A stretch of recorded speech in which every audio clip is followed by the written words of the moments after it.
cansados demais, estavam com as pernas pesadas. Não, de maneira alguma. De maneira alguma, porque é aquilo que eu falo, né? Vocês não sabem as coisas que acontecem no vestiário. Vocês não sabem a conversa que eu tenho com os jogadores. Então, no início do segundo tempo, tanto o Maicon quanto o próprio Ramiro, os dois pediram para sair, que estavam cansados demais, estavam com as pernas pesadas. Eu tinha que tirar. E aí, qual foi a minha estratégia? A minha estratégia foi que o River estava atacando muita gente e a gente tinha que contra-atacar o River. Então, eu coloquei o Everton por um lado, o Alisson por outro, eu coloquei o Ramiro mais um pouco por dentro, tirando o Maicon, já que eu não poderia queimar 2 substituições logo no início do segundo tempo. E eu acredito até que o Grêmio melhorou. E, como você falou, o Grêmio teve a bola do jogo, a bola com o Everton. Infelizmente, nós não fizemos aquele gol, poderíamos ter feito o gol, matado o jogo, acabava o jogo ali, com certeza. E aí depois aconteceram coisas que realmente são coisas do futebol, mas é inaceitável. Aí muita gente, eu não falo de arbitragem, mas é inaceitável que a gente vê num jogo desse, uma decisão. Não vou culpar o árbitro do jogo, não vou culpá-lo. Agora, é inaceitável o árbitro do VAR não chamar o árbitro do jogo para ver o primeiro gol do River. Então, muita gente pode achar que o Grêmio está chorando, está lamentando. Não, a gente quer as coisas certas. Então, está ali claro, claro, claro. Eu até inocento o árbitro do jogo, porque é um lance muito rápido, difícil de se marcar. Agora, com o VAR, aí não.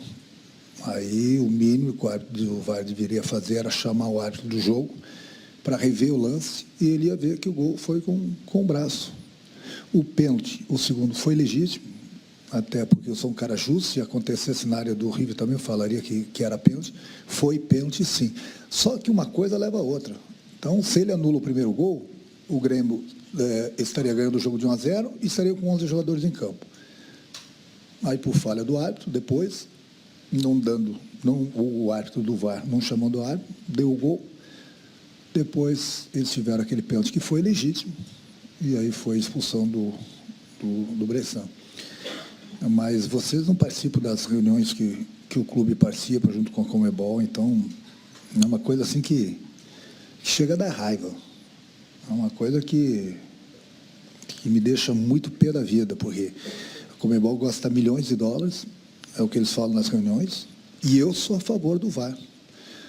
Agora, é inaceitável um erro desse numa semifinal de Libertadores com o VAR.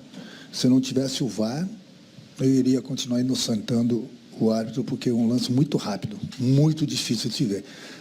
Agora, se existe o VAR, no mínimo, deveria chamar o árbitro para ver. Se ele vai ali e vê o lance, ele ia ver que foi o gol com o braço. Fazer o quê, né? A raiva continua. A pergunta que eu faço para vocês teriam que perguntar para o árbitro do VAR. Por que ele não chamou o árbitro do jogo? É essa a pergunta que não entra na minha cabeça. É essa a pergunta que não quer calar. Mas quem sou eu, né? Eu sou mais um gritando, de novo, que eu sou a favor do VAR, mas o VAR realmente, e ultimamente, ele tem atrapalhado o jogo de futebol. Porque não é possível a Conmebol gastar o dinheiro que ela gasta. E vocês nem imaginam o quanto que é, para a gente ver, digamos assim, essa palhaçada do árbitro do VAR, não do árbitro do jogo.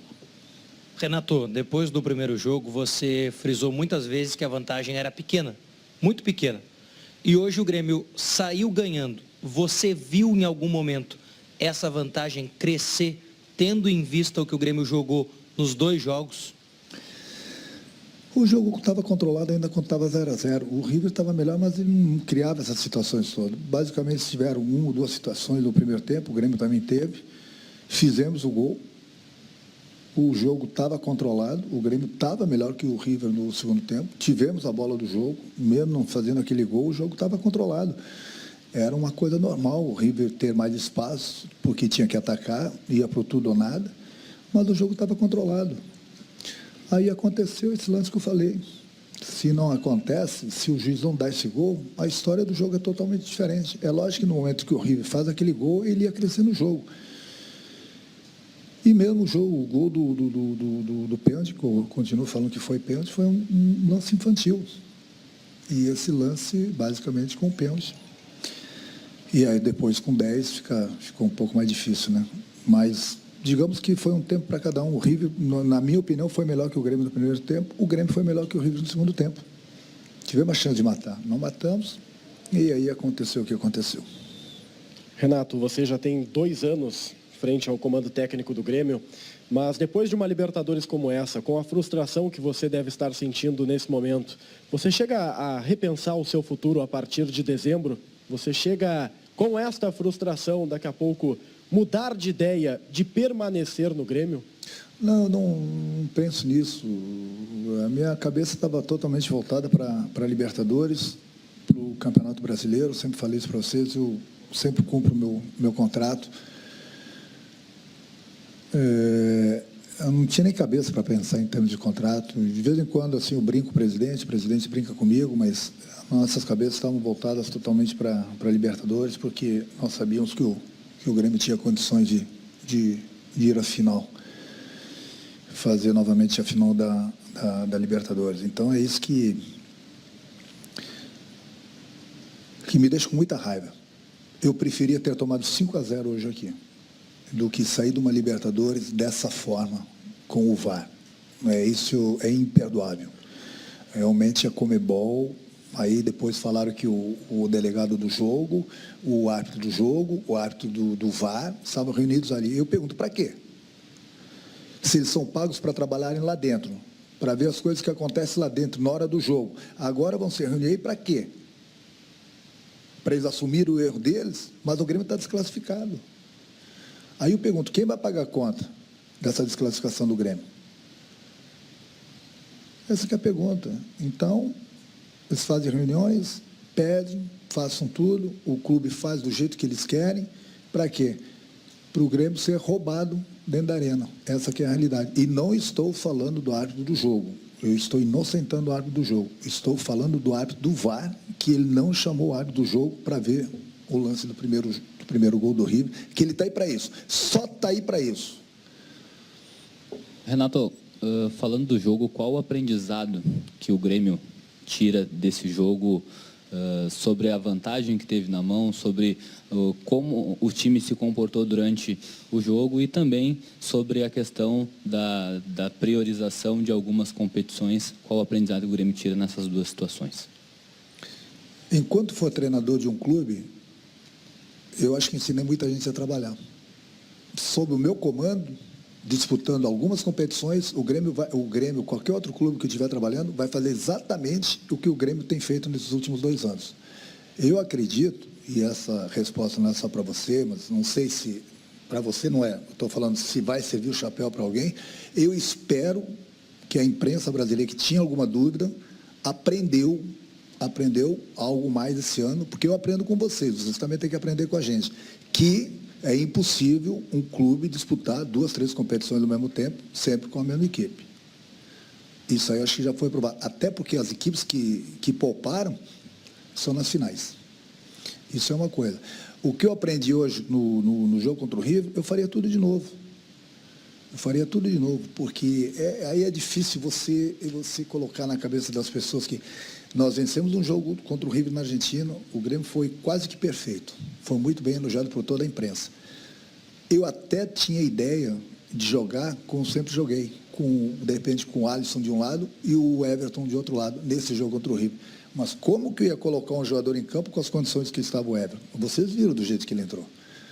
Alguém, acho que se entende de futebol, vai ver que o garoto entrou, não porque ele errou aquele gol, mas você vê que ele estava se arrastando, que nesses dias todos, basicamente, ele fez tratamento. Então, não adianta você colocar em campo um jogador que não tem 100% de condições, principalmente sendo uma final de Libertadores. Aprender, no jogo de hoje, como eu te falei, eu faria tudo de novo. O Grêmio só não está classificado por causa do VAR. É simples.